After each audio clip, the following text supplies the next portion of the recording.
Good morning, Kate here, bringing you this week's Monday mission. And this one, I probably look a little bit different in this one, right? So I didn't put my makeup on. I didn't really do anything with my hair to get ready for this video. So I thought that I would, show that I'm using some coaching tools here, right? Okay, so normally I do get ready and do my hair and do my makeup for the videos, but we were running all weekend and we were celebrating my oldest birthday is coming up. So we were at the pool and we were outside, and when I got time to record for the video, I just, didn't really want to take the time to put all my makeup on and do my hair. So here I am. I am showing that I can show up despite my perfectionism, right? My recovering perfectionism. Not playing the comparison game, because I'm sure a lot of people wouldn't show up on their video without makeup on and their hair done. And I'm just showing up as I am to bring you this week's Monday mission. And this one, I didn't really take a poll. I didn't get input on the topic because I think this one is going to relate to almost everyone. And it's about uncertainty, okay, and how we can handle uncertainty and why it's often very difficult for us to deal with. So, that saying of this I'm certain is that nothing is certain, right? So just that idea that that's the only thing that we can count on, is nothing is ever certain. We can't predict what's going to happen. And there's a lot of that going into a school year. So even just in a typical school year, there's the uncertainty of we don't know what your kid's teacher is going to be like, or what's going to come up with their friends this year, or if you work in education, what kind of students you're going to have this year, and families, and that kind of thing.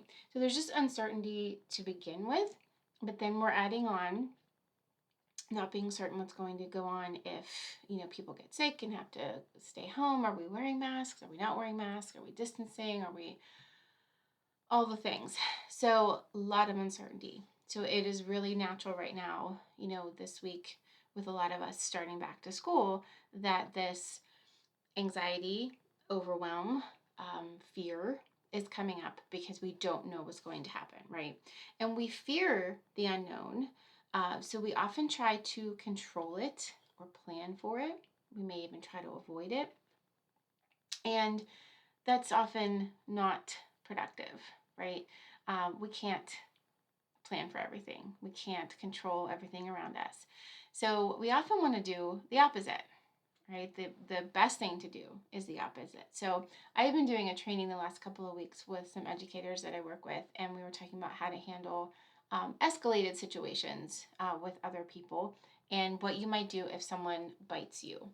And we talked about how in this instance, we don't want to follow our instinct. Okay, so, a lot of times I'm saying videos, we want to listen to our intuition. We want to figure out what our instinct is and what our core values are and what we want to do, and listen to that voice inside.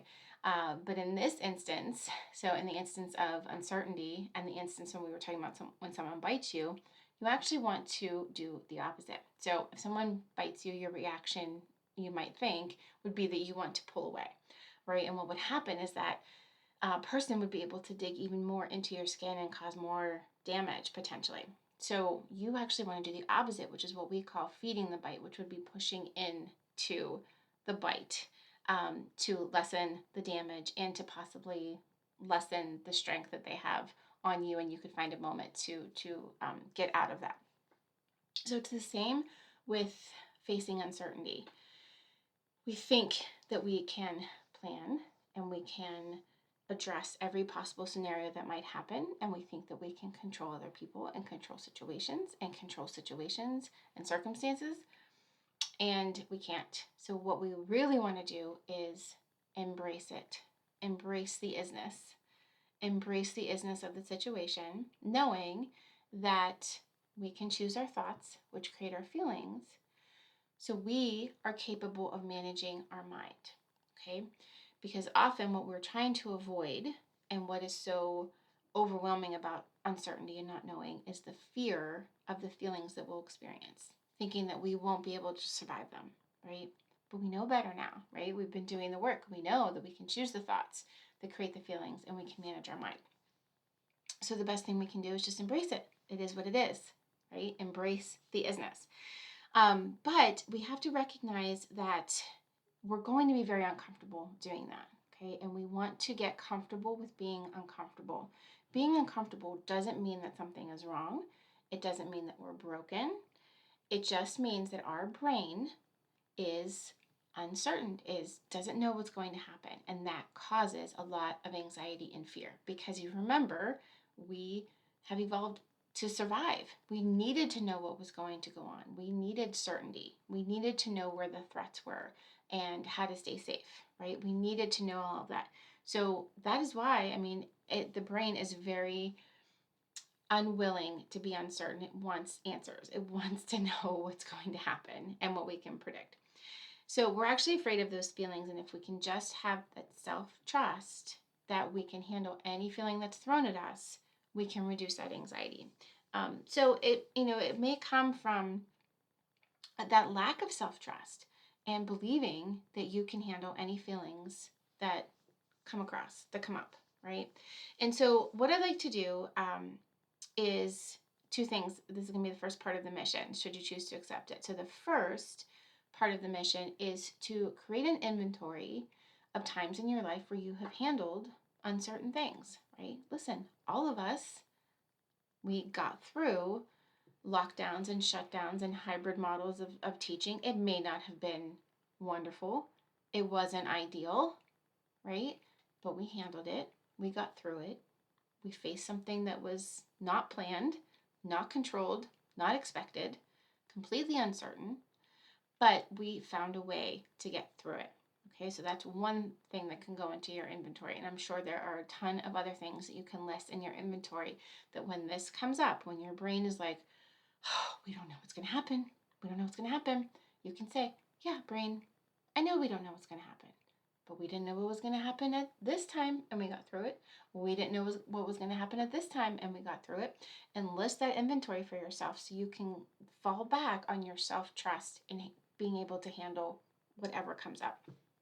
The other thing that's going to be super helpful is to answer your questions, right? So your brain is going to have a lot of what ifs going on. What if they have to wear masks? What if they have to do this? What if they have to do that? All of the what ifs are going to come up.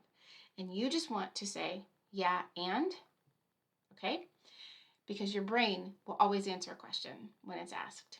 So if you're saying, oh, what if they have to wear masks again?